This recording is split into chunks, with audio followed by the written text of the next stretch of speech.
कैलाश पर्वत की ऊंचाइयों पर गहरी शांति पसरी हुई थी। बर्फ की सफेद चादर, ठंडी हवाएं और उस सब के बीच ध्यान में लीन थे भगवान शंकर। उनकी जटाओं से बहती गंगा, उनके चेहरे पर अद्भुत शांति, मानो पूरा ब्रह्मांड उनके भीतर समाया हो। लेकिन उस दिन कुछ अलग था।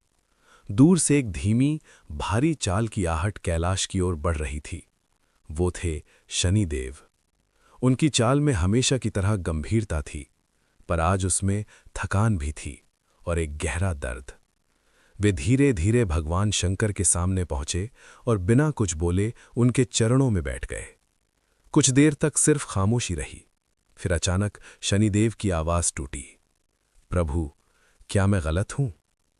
भगवान शंकर ने धीरे से आंखें खोलीं। उनकी नजर शनि पर पड़ी और उन्होंने महसूस किया, आज शनि सिर्फ देव नहीं, एक दुखी आत्मा बनकर आए हैं। क्यों ऐसा पूछ रहे हो शनि? उन्होंने बहुत शांत स्वर में कहा। शनिदेव की आंखें भर आईं। जहां भी जाता हूं लोग डरते हैं, मुझे अशुभ कहते हैं, मेरे आने से पहले ही रोने लगते हैं। कोई मुझे समझना ही नहीं चाहता। उनकी आवाज भारी हो गई, प्रभु, मैं तो सिर्फ न्याय करता हूं, फिर भी सब मुझे दंड देने वाला क्यों कहते हैं? ये कहते कहते उनकी आंखों से आंसू गिर पड़े, जो शायद सदियों से अंदर दबे हुए थे। भगवान शंकर कुछ देर तक उन्हें देखते रहे, फिर धीरे से बोले, चलो शनि, आज तुम्हें तुम्हारा ही उत्तर दिखाता हूं। इतना कहकर उन्होंने अपनी आंखें बंद कीं और अचानक उनके सामने एक दृश्य प्रकट हुआ। एक बड़ा राज्य, जहां एक राजा था, बहुत शक्तिशाली, बहुत अमीर, लेकिन उतना ही क्रूर। वो गरीबों पर अत्याचार करता था, अपने अहंकार में डूबा हुआ था। शनिदेव उस दृश्य को ध्यान से देखने लगे। भगवान शंकर बोले, ये देखो, ये राजा अपने कर्मों से क्या कर रहा है। कुछ समय बीता और फिर वही राजा अचानक सब कुछ खोने लगा। उसका धन चला गया, मित्र चले गए, उसका शरीर बीमार पड़ गया। वो अकेला, टूटा हुआ एक जंगल में बैठा रो रहा था। हे भगवान, मैंने क्या किया? शनिदेव ने धीरे से कहा, ये मेरी दृष्टि का प्रभाव है। भगवान शंकर मुस्कुराए, नहीं शनि, ये उसके कर्मों का परिणाम है, तुम तो सिर्फ माध्यम हो। दृश्य आगे बढ़ा। वही राजा भूखा था, कमजोर था, लेकिन पहली बार उसकी आंखों में अहंकार नहीं, पछतावा था। उसने एक दिन एक बूढ़े भिखारी को अपना आखिरी टुकड़ा रोटी दे दिया। शनिदेव चौंक गए, ये बदल गया। भगवान शंकर बोले, हां, दर्द ने इसे वो सिखा दिया जो सुख कभी नहीं सिखा सकता। धीरे धीरे उस राजा का जीवन फिर सुधरने लगा, लेकिन इस बार वो पहले जैसा नहीं था। वो दयालु था, विनम्र था। दृश्य खत्म हुआ। शनिदेव चुप थे। उनके चेहरे पर सोच थी और आंखों में नमी। तो मैं गलत नहीं हूं? उन्होंने धीरे से पूछा। भगवान शंकर ने मुस्कुराकर कहा, तुम कभी गलत थे ही नहीं।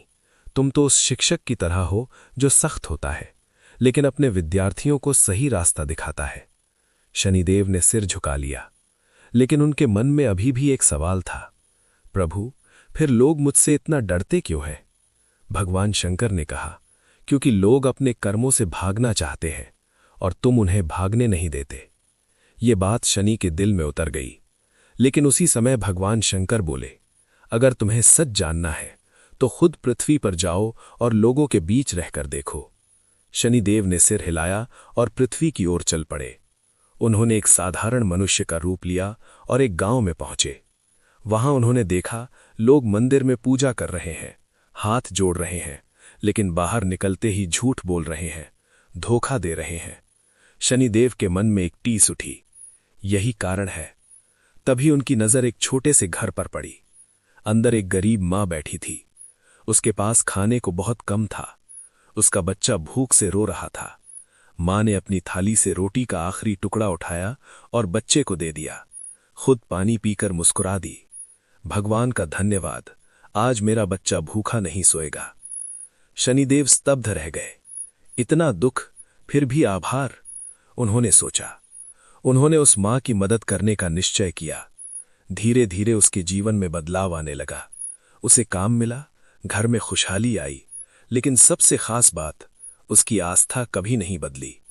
एक दिन शनिदेव उसके सामने प्रकट हुए। मां डर गई, कांपने लगी। डरो मत, शनिदेव ने कहा। मैं वही हूं जिससे लोग डरते हैं। मां ने धीरे से आंखें उठाईं। आप शनिदेव हैं? हाँ। मां ने हाथ जोड़ लिए, लेकिन उसकी आवाज में डर कम, सम्मान ज्यादा था। अगर आप नहीं होते तो शायद मैं इतनी मजबूत नहीं बन पाती। शनिदेव की आंखें भर आईं। पहली बार किसी ने उन्हें धन्यवाद दिया था। वे कुछ पल चुप रहे, फिर धीरे से बोले, तुम मुझसे नहीं डरी? मां मुस्कुराई। जो सच्चे दिल से जीता है उसे किस बात का डर? ये शब्द सीधे शनिदेव के दिल में उतर गए। वे वापस कैलाश लौटे। भगवान शंकर वहीं ध्यान में बैठे थे। शनिदेव उनके चरणों में झुक गए। प्रभु, अब मैं समझ गया। लोग मुझसे नहीं, अपने कर्मों से डरते हैं। भगवान शंकर ने आंखें खोलीं और हल्की मुस्कान के साथ कहा, और यही सत्य है। कैलाश पर फिर से शांति छा गई, लेकिन इस बार कुछ बदल गया था। शनिदेव अब पहले जैसे उदास नहीं थे। उनकी आंखों में एक सुकून था, एक समझ थी, और शायद पहली बार अपने अस्तित्व पर गर्व भी। और दूर कहीं पृथ्वी पर एक मां अपने बच्चे को सुला रही थी और धीरे से कह रही थी, बेटा, हमेशा अच्छे कर्म करना, फिर कभी किसी शनि से डरना नहीं पड़ेगा।